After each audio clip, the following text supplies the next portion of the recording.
Tonight, the Children's Advocate looked into the Ministry of Education's oversight of registered independent schools and recommends dozens of changes. Also, Team Japan arrives in Saskatchewan for an annual curling bonspiel in Wadena. Plus, the end of an era on CBC radio in this province. We check in with host Garth Materi as he signs off for the last time. This is CBC Saskatchewan News.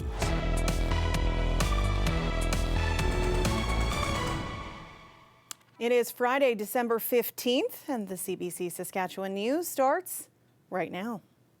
Good evening and thanks for watching. The Saskatchewan Children's Advocate is out with a new report that delves into the Ministry of Education's oversight of registered independent schools in our province. Jesse Anton has more on the report and how former students are feeling about it.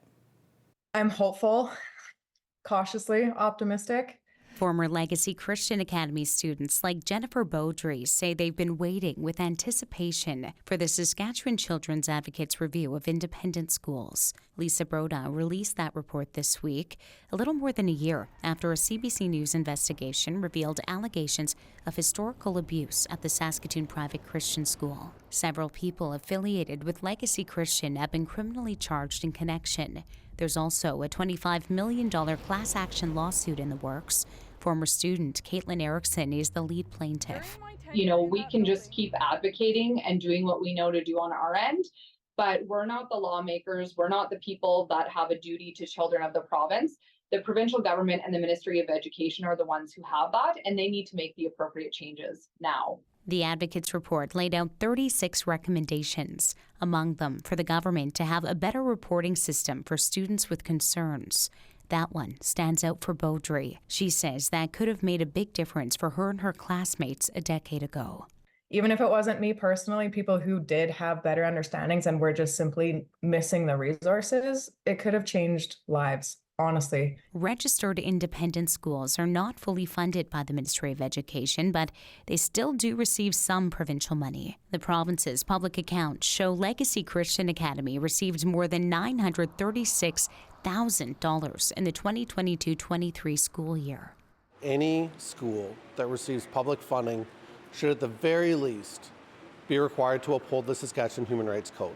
That's the starting point. In a statement, the Ministry of Education says it still needs to fully review the report, but that ensuring students feel safe, protected, and respected are priorities. The former students say they're looking forward to those words becoming actions. Jesse Anton, CBC News, Regina.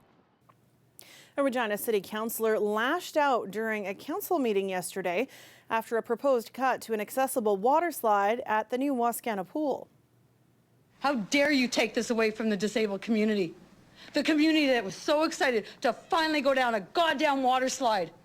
Something that no disabled person gets no swearing, to please. Go down the water slide. I get one. Councillor Stevens got one. I got one. That's my one. You all make me sick, and this is politics, people. This is politics, and it makes me sick. The remarks came after Councillor Andrew Stevens suggested delaying upgrades to the slide due to increased costs. Council voted in March to upgrade the slide with an accessible elevator at a cost of $550,000. That's now increased to $1 million. Council did not pass Stevens' motion.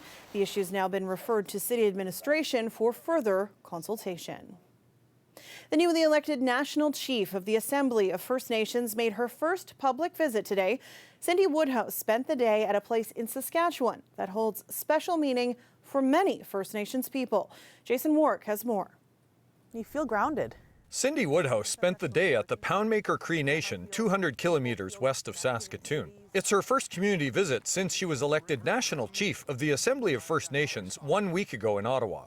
She received a warm welcome from proud elders and other residents.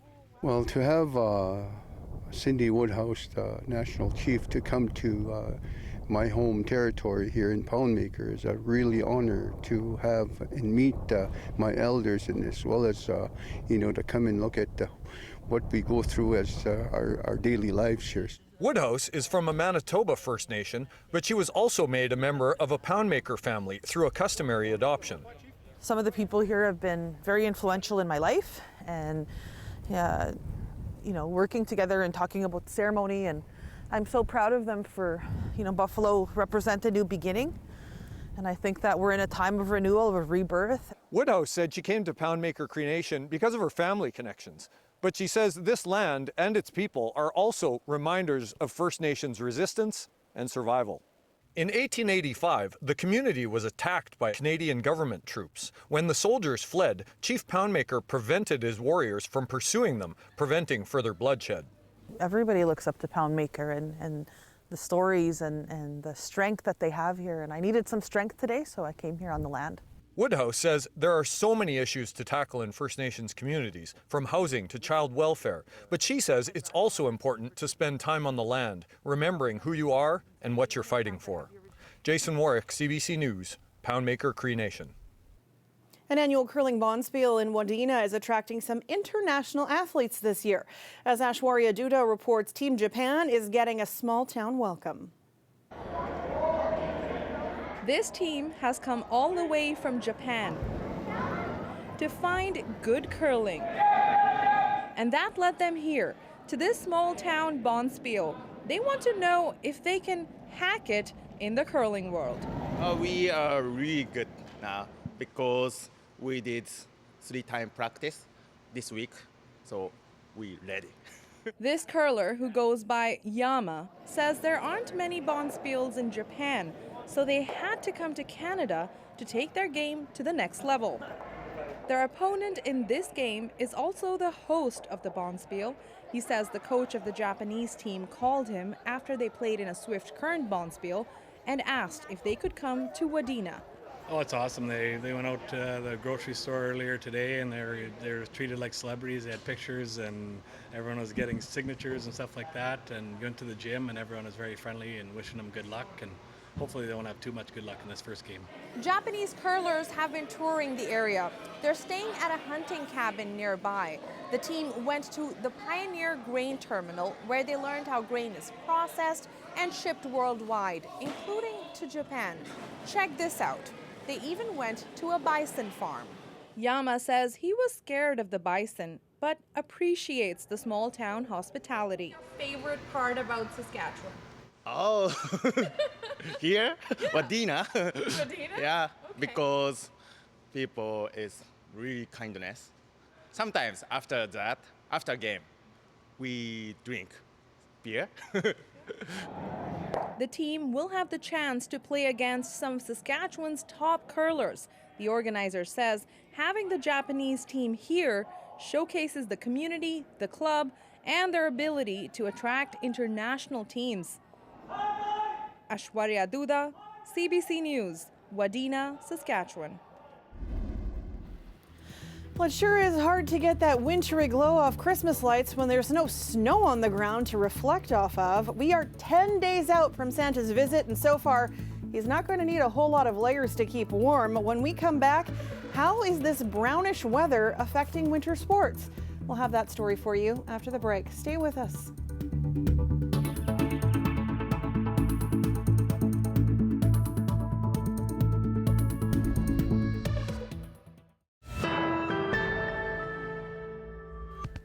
A lot of us have enjoyed a fall mostly free of snow and cold temperatures, but for those eager to hit the ice or the slopes, it's been a waiting game. And for those who run businesses that rely on winter weather, it's meant for some stressful moments. Ethan Williams has more. Things are quiet here at Mission Ridge Winter Park east of Regina. Management would love to be open by now, but no snow means the park has been sitting empty.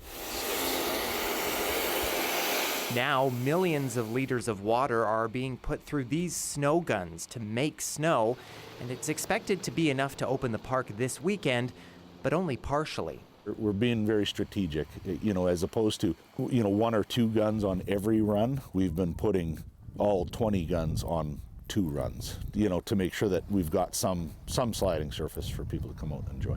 Svensson says it takes about 400 hours to produce enough snow for the park, but only about 100 hours have been completed because it's too warm to make snow. The situation is slightly better at Optimist Hill in Saskatoon. All areas are now open, but not before a costly snowmaking process. We're not a city-run facility. We are a nonprofit organization, so we pay for that water, we pay for the power, we're paying for all of the utilities in order to make that snow that we have out here right now. In all, Tebby says that adds up to more than $30,000 this season alone. The warm weather is also eating into Regina's ice-making budget for outdoor rinks.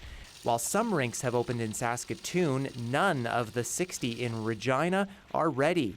Colder weather is needed, but so is snow. It helps us pack around the boards. It prevents the water from running off when we pack it against the boards. Also, with that snowpack, it helps us build a white base underneath the ice, and that really reduces the melting effect. Morgan says he's watching the forecast, hoping the rinks will be ready by Christmas. Anywhere from 350, probably to 400 psi of water that's going to go through this machine. Back at Mission Ridge, it's crunch time before opening day, making more snow while keeping an eye on the checkbook. We rely on our season pass sales, and virtually every cent of that gets used for snowmaking. Leaving Svensson and many others hoping for some colder, snowier days. Ethan Williams, CBC News, Fort Capel. The weather update is brought to you by Capital GMC Buick Cadillac. 2023 model clear-out is on now.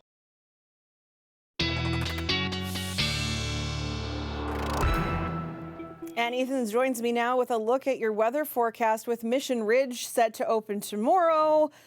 They got a lot of snow that they got to blow around there to slide on. Yeah, temperatures looking quite warm. No snow, no natural snow in the forecast, of course. And we just keep breaking temperature records through the province, too. That's not helping. In fact, all through the north, less of a margin between the new records and old records than we saw the other day. But a lot of these old records that you see here date back to 1997. And that was the last time that we had sort of a powerful El Nino event, one of the most powerful El Nino events out there.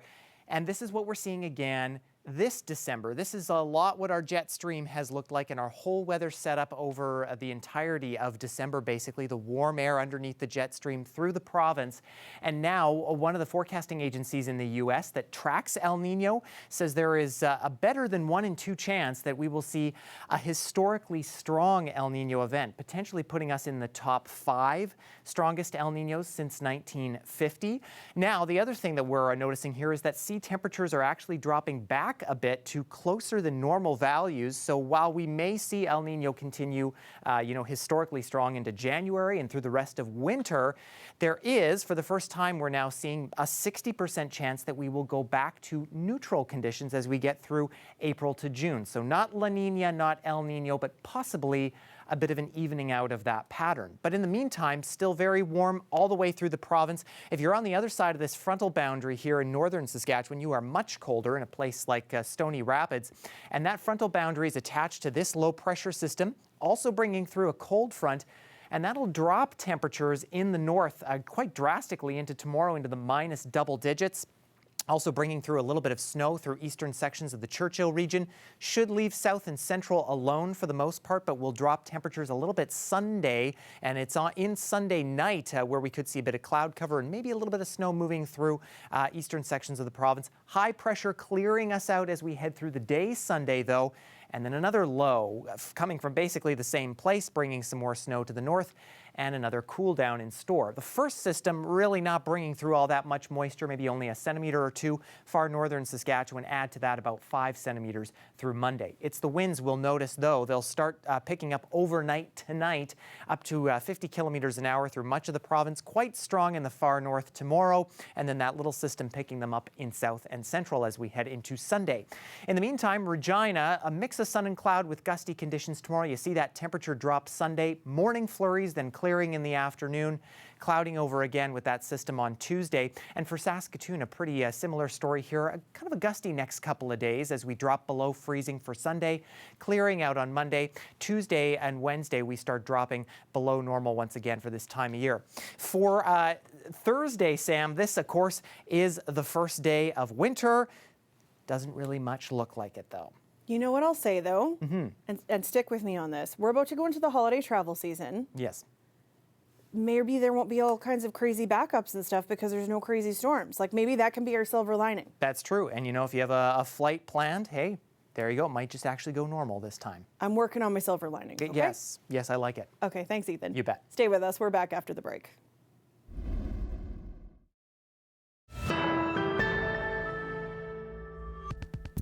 Welcome back. Today is the end of an era on CBC Radio in Saskatchewan. After 36 years with CBC Saskatchewan, 42 years in broadcasting overall, radio host Garth Materi has signed off, ready for his next chapter, retirement. Can't imagine having done anything that would have been as enlightening, as entertaining, as challenging, and as much fun as journalism. And joining me now for a look back and a look ahead is Garth Materi in Saskatoon. First of all, congratulations. How does it feel to be signing off for the last time? Well, it's a little surreal, actually. I've been doing this most of my adult life, so it's a little bit strange. But at the same time, you know, the time has come. I'm ready to move on to something new. So take me back to when you first started at CBC. What do you remember about that time? Well, I remember how excited I was. I mean, I got a job as a radio reporter at CBC. And if you're going to be a radio reporter in Canada, I mean, that's kind of the ultimate, isn't it? And I just remember being so excited and so nervous, actually, to start at CBC. But 36 years later, it's all been good. You know, they say if you do something you'll never work a day in your life. So I haven't worked that many days. What was the progression for you from reporter to radio host?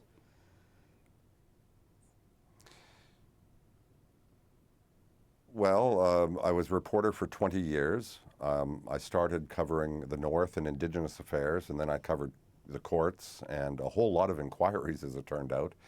And then when the opportunity came to host Blue Sky, I thought that would be really interesting. A daily phone-in show would be really fascinating work, so I applied for that, and to my surprise, I got the job, and I've been a host now for the last 15 years. 7 of those hosting both Blue Sky and the afternoon edition. So over 4+ decades in broadcasting, you've covered a lot of happy things, but also a lot of hard things too. Are there certain stories that you carry with you that stick with you? Oh, after all those years, there are. I mean, the Latimer trials stand out for me as being an important story, but a difficult story.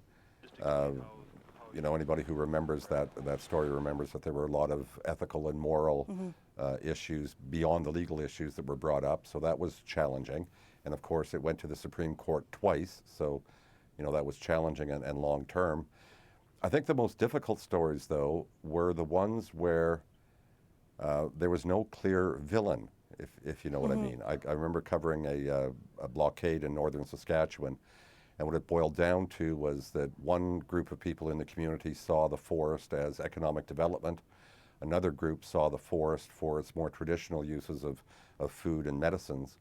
So covering that story was interesting because, again, there was no clear villain or no clear good guy, just 2 competing worldviews. So stories like that were always more challenging. Tell me about your favorite interview. What is the first thing that pops into your head? Well, I got the opportunity to interview Dame Jane Goodall once in person, and that was somebody who had always been someone I had a great deal of respect for, not only for her work in primatology, but you know, she was a groundbreaker for women in science, and getting to meet her in person and interview her was certainly a highlight. But you know, a lot of the interviews that stand out for you are interviews you do with someone who has never been interviewed before and likely never will be, because you're talking to them either on the best day of their lives or on the very worst. And those are the ones that really stand out for me. What are you going to miss the most? Well, I get the opportunity to talk to smart, interesting people about something they're passionate about every day.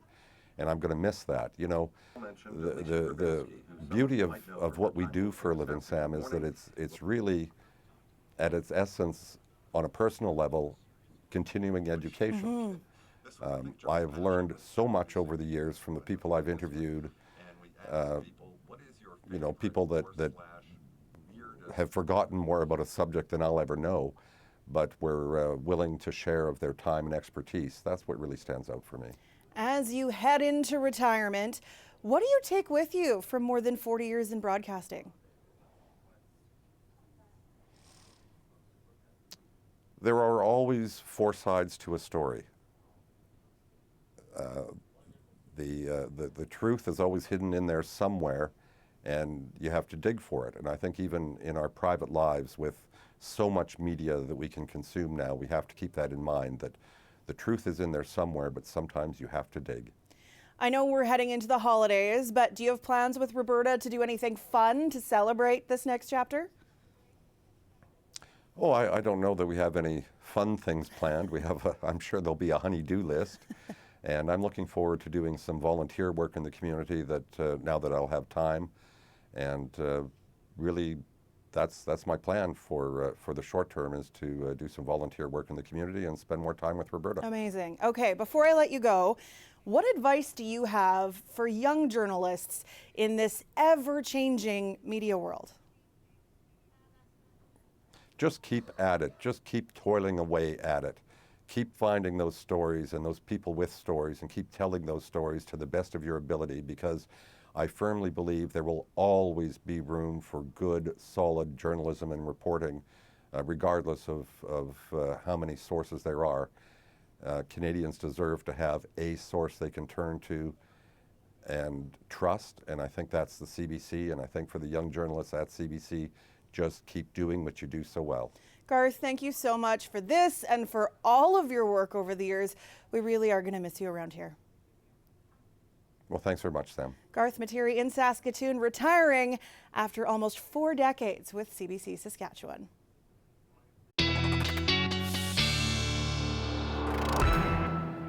And Ethan's back with one last look at your weather. Yes, and a farewell to Garth. We are really going to miss you here, Garth. But hey, I'll try to give you some good weather in the meantime up there in Saskatoon. Tomorrow morning, looking already at the freezing mark at 8 a.m. with some cloud conditions, but those clouds breaking away by the noon hour, and we're once again above the freezing mark. A little bit windy as we head through the afternoon. For Regina, we're starting the day just below freezing. Still a little bit breezy from that front moving through overnight. Mix of sun and cloud, and then through the afternoon, same thing. We're looking for about 2 degrees, those winds easing off just a little bit. Now, we'll leave you today with the beautiful sunrise at Birch Portage, Saskatchewan. That is on the Hanson Lake Road in northern Saskatchewan on the way to the Paw. And Michael managed to snap this shot on his way up there just yesterday morning. One of the few places in the province, Sam, where, yes, that is indeed snow on the ground. I mean, it's got to happen sooner or later, right? Right?